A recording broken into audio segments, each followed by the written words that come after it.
नमस्कार आपण मानक मनसून किचन को अनेक अनेक स्वागत। आशा करुच्ची आपण माने भलरे थिबे। चलतु आज गोटे नुआ रेसिपी लेके आछि। आज आम बनैबा चिकेन पकोड़ा। तो देखंतु मेटी 500 ग्राम रो चिकेन नेछि ताको भल भाबे क्लीन कर देके तरे हळदी लूण आउ चिली पाउडर दो भल मु कुछ भी आर्टिफिशियल कलर एठी ऐड करनी। तो एटा तीखा वाला चिली पाउडर आउ काश्मीर चिली पाउडर टे कलर पे देछि। गरम मसला एठी मु दे दिली ऐड करनेली। एबे हम कोन करबा अदा रसुन पेस्ट कर देथि गोटे चम्मच एठी ऐड करली। एबे इधर मु कॉर्नफ्लोर 2 टेबल स्पून आउ हमर बेसन ग्राम फ्लोर 3-4 चम्मच मैं ऐड करी।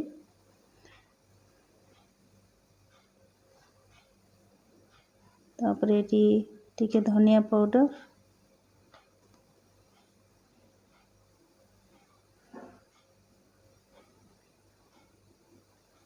एबे टिके एटी ऑयल दे दबा। ऑयल देगी ताको भल भाबरे आमे एटी कोन करिया ना टिके मैरिनेशन कर दबा। गोटे लेंबू टिके चिपुड़ दबा जेमति कि तार आइसना गंध रहिबनी।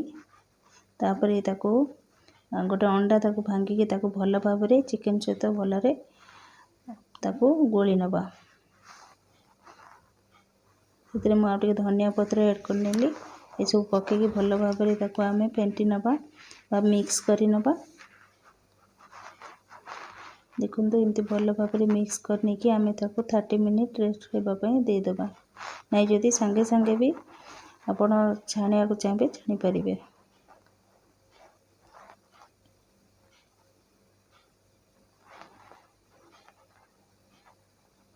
देखंतु मु सब को एबे भल भाबरे ये कर देली। तो देखंतु हम 30 मिनिट मु रेस्ट दे देतिली। एबे मु सेगडा सब मु पैन बसई के तेल गरम कर सेतली। सेतरे जो चिकेन पीस गुड दे देली।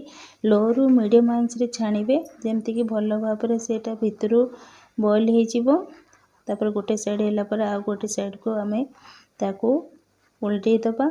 एमती एपट सेपट करके भल भाबरे फ्राई करनबा।